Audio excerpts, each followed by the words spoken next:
Bloop, bloop. Pinkalicious! What's so funny, Fuchsia Fish? Huh, well, that used to be my nickname in school, see? Pinkalicious. Those were the days. Here. Bloop, bloop, bloop, bloop. Well, thank you, Fuchsia Fish, for swimming on by Pinkalicious School Lunch. If there's one thing I love for lunch, it's a peanut butter and jelly sandwich. Mommy packs it for me almost every day. That looks delicious. Looks like we have a little strawberry jelly action happening there. Oh, let me open it up so we can see the pictures even better. There we go.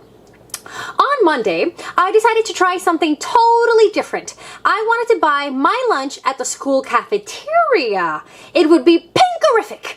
They were serving spaghetti and meatballs with raspberry jello for dessert. Spaghetti looks pink if you use your imagination. Ah, see, and our girl here is all about the pink. And here she is in class. And here's the menu, the spaghetti and the meatballs, a nice salad, the raspberry jello, and a choice of strawberry or chocolate milk. At last, ring!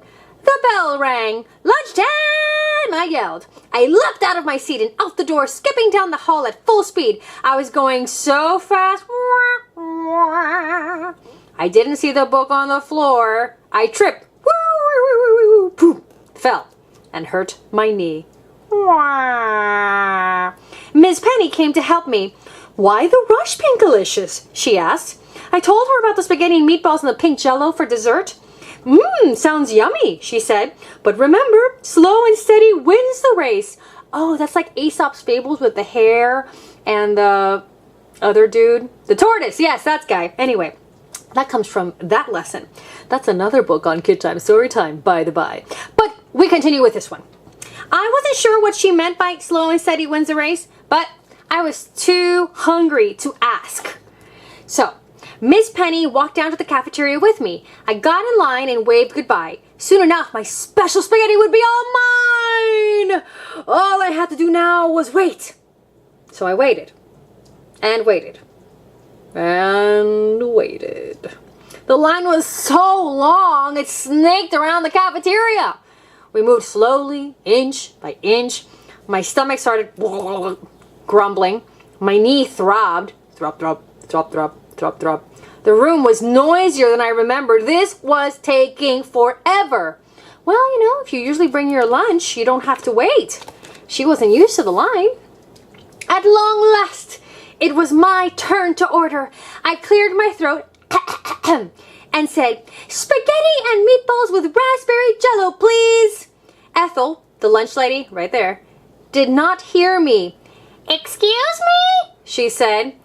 "Spaghetti and meatballs and jello." I tried again. It was no use. The room was too loud. Ethel shrugged and handed me a plate with green beans and a sloppy joe. That's nothing like spaghetti and jello. No matter how hard I squinted, it did not look pink or tasty. Well, it looks pretty tasty to me, actually. I cleared my throat to try one last time, but just then, ring, the bell rang. It was time to go back to class. I could not believe what had just happened. This was supposed to be my big day, my cafeteria feast. Now, instead of spaghetti and meatballs and raspberry jello, I had nothing but an empty stomach. Everyone, let's make the wah-wah sound. So sad. In math class, I had trouble paying attention. I was so hungry. Triangles looked like pizza slices. Circles looked like pies. When Ms. Penny showed us that a square cut diagonally makes two triangles, I thought she was cutting a sandwich in half.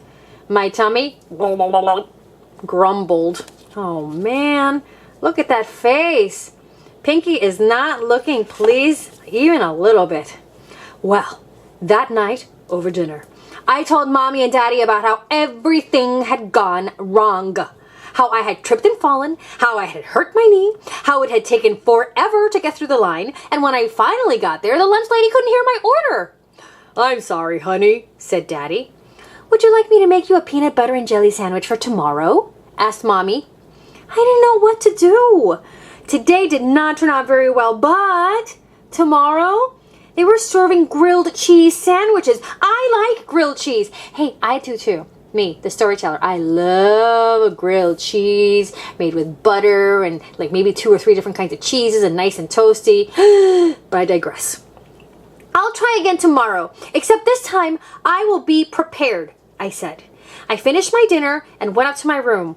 If I was going to actually eat the school lunch, I needed to have a plan.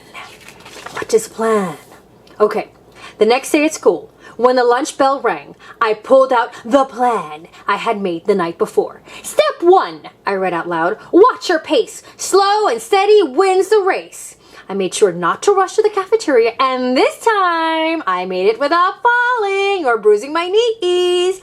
Miss Penny was right. This was much better. Yeah, so she did learn the meaning of slow and steady winning the race. Moving on. At the cafeteria, I got in line and looked around. There were still lots of kids ahead of me.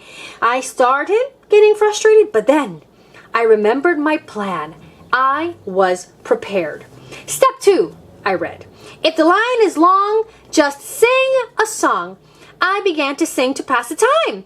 I made it through Pinkle, Pinkle, Little Star, and Mary had a pinkle lamb, and I was just about finished with Oh, Pink Donald had a farm before I realized I was almost at the front of the line. Ha, ha, ha, ha, ha. Are you singing something? Asked Ethel, the lunch lady. I started to answer her, but the cafeteria was so loud she couldn't hear me. That's when I knew it was time for step 3 of my plan. Is the room very noisy from the lunch eating crowd? Then roll up this plan and speak up real loud, it said. I rolled my plan into a megaphone. I put it up to my mouth and asked for a grilled cheese sandwich and a piece of pie. Huh? Said Ethel. Even with a megaphone, she still couldn't hear me. And look at the sandwiches right there. And the pie's right there, so close. Will she make it this time? Gosh, I'm hanging by the edge of my fins over here. Oh, me too. I thought. She could hear me when I was singing. I know. May I please have a grilled cheese and a piece of cherry pie, I sang. This time, ha ha ha, Ethel heard me. Yes, you may, Ethel sang back, handing me the cherry pie. And sounding a little like Ethel Merman, I might add. Here's your grilled cheese, sang the other lunch lady, giving me another plate. And how about some strawberry milk, said the third lunch lady. Thank you, I sang back. You are welcome, sang the 3 lunch ladies in perfect harmony. This is the grooviest cafeteria I've ever heard in my whole life. Say! Yeah, I would agree so. The cafeteria was completely quiet. What? As everyone listened to them sing. When they finished, everyone clapped and yelled, hooray, hooray! The whole room filled up with our cheers. The lunch lady trio took a bow. I sat down and finally got to eat my cafeteria feast. Yeah! Wow! Wow! That makes me long for my days of going back to school and lining up with the other schools officials to get my own cafeteria lunch. Oh, those were the days. They sure were, weren't they, Fuchsia Fish? Oh, yeah. Hey, kid, you're going back to school? Oh, you're going to love the lunch line. It's so fun, especially to do it the Pinky way. You know, Pinkalicious, we like to sing. La, la, la, la, la, la, la, la, la. Well, kid, see you next time on KidTime StoryTime. Gosh, that was fun, but it kind of opened up my appetite. I'm going to go look for a little something.